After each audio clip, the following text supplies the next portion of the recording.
Hi అండి. ముందుగా మన VIP TV Telugu news channel వీక్షిస్తున్న ప్రేక్షకులందరికీ నమస్తే.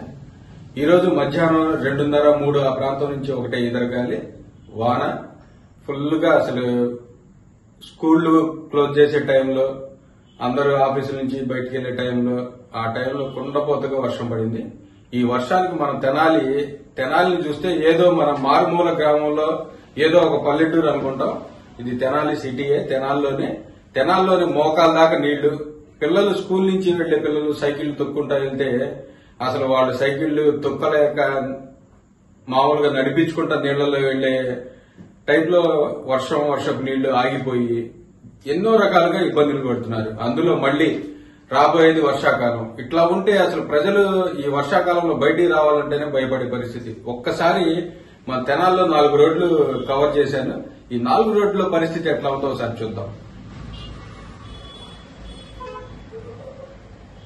చూడండి, ఇదంతా కూడా స్వరాజ్ టాకీ సెంటర్. ఇదంతా మెయిన్ ఇక్కడే మొన్నే మొత్తం డ్రైనేజ్ మొత్తం క్లీన్ చేశారు. ఇంకా చాలా వర్క్ ఉన్నట్టుంది. ఇది ఎప్పటి నుంచో ఉన్న సమస్య, ఇప్పుడు తీరేది కాదు. తెనాల్లో డ్రైనేజ్ అంటేనే మెయిన్ ప్రాబ్లం. అసలు వర్షం పడితే ఎవరన్నా బయటికి రావడానికి కూడా భయపడతారు.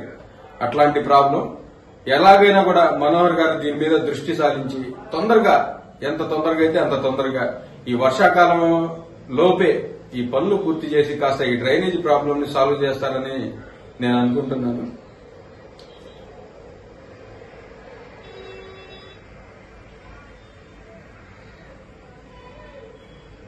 చూడండి, అసలు తొక్కలేక బళ్ళు 2 చక్రాలు కూడా మునిగిపోయింది, ఇంజిన్ మునిగిపోయింది. అసలు ఎంతటి పరిస్థితి. అసలు తెనాల్లో ఎప్పటి నుంచో ఉన్న పరిస్థితి ఇది. మరి ఇది ఎప్పటికి సాల్వ్ అవుతుందో ఏమో.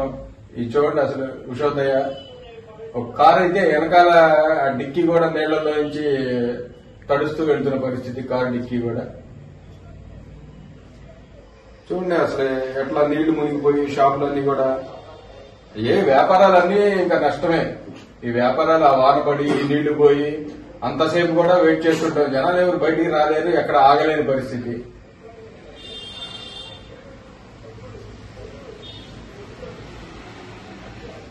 చూడండి, అసలు ఏదో సముద్రంలో అలల్లాగా వస్తున్నాయి ఇవన్నీ కూడా. ఈ రైతు బజారీ వైపు చిట్టాల స్వామి గుడి, రాములవారి గుడి. చూడండి, ఈ పెద్ద ఆయన అసలు బండి నడపలేక, ముందుకు తీసుకురాలేక ఇంకా దిగి నెట్టుకుంటూ వస్తున్నాడు ఆ నీళ్లలో నడపలేక. ఒక ఆయన అయితే అక్కడే ఆగిపోయాడు. ఆటో వాళ్ళకి కూడా ఆయన ఇదవుతున్నాడు. చూడండి, పిల్లలు స్కూల్ పిల్లలు నడుచుకుంటా ఈ నీళ్లలో సైకిల్ తొక్కలేక నడుచుకుంటా వెళ్తున్నారు.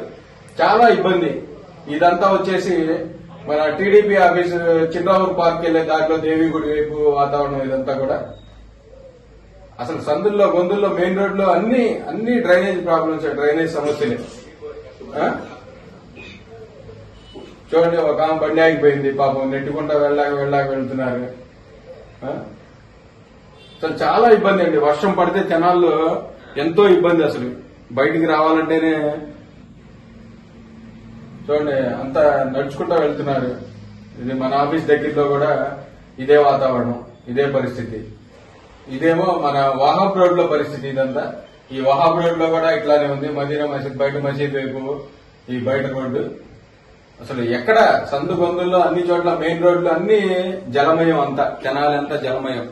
వర్షం పడితే చాలు ఈ తెనాల్లో తిరగాలన్నా, ఎక్కడికన్నా బయటకు వెళ్లాలన్నా కూడా చాలా ఇబ్బందికరం. అందువల్ల దయచేసి ఇవి ఉన్న ప్రాబ్లమ్స్ లో ఇది మెయిన్ ప్రాబ్లం. అందులో రాబోయేది వర్షాకాలం.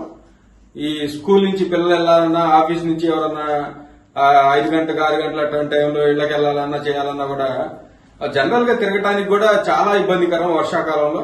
దయచేసి మనోహర్ గారికి మా విజ్ఞప్తి ఏంటంటే, ఈ డ్రైనేజీ ప్రాబ్లం అనేది, ఈ డ్రైనేజీ సమస్యని మీరు క్లియర్ చేస్తే ఈ తెనాలి ప్రజలు చాలా పుణ్యం చేసుకున్నట్టే, మీ పేరు చిరస్థాయిగా మిగిలినట్టేను. ఎందుకంటే ఇది చాలా సంవత్సరాల కాలం నాటి ఇబ్బంది. ఇది ఇప్పటిదే చెప్పను నేను. ఇది ఎప్పటిదో ఇబ్బంది. ఈ ఇబ్బందిని మీ హయాంలో పూర్తి చేయండి. జనాలు మిమ్మల్ని గుండెల్లో పెట్టి చూసుకుంటారు. ఎందుకంటే ఇది అంతటి పెద్ద సమస్య. ఈ రోగాలకు కూడా దారి తీసే సమస్య కూడా ఇదేను. ఎందుకంటే ఈ నీళ్లు ఆగిపోయి ఎక్కడెక్కడ చెత్త చెదారం డ్రైనేజీల్లోది, మురుగుంట్లోది నీళ్లన్నీ కూడా రోడ్ల మీదకి వచ్చేస్తాయి. వీటిల్లోనే జనాలు నడుచుకుంటా వెళ్లే పరిస్థితి. మరి ఏ రోగం రాదని ఎవరు గ్యారంటీ ఇవ్వగలరు? ముఖ్యంగా ఈ డ్రైనేజీ సమస్యనైతే మీరు తొందరగా అతి త్వరలో క్లియర్ చేస్తారని చెప్పి ఆశిస్తున్నాను. నమస్తే.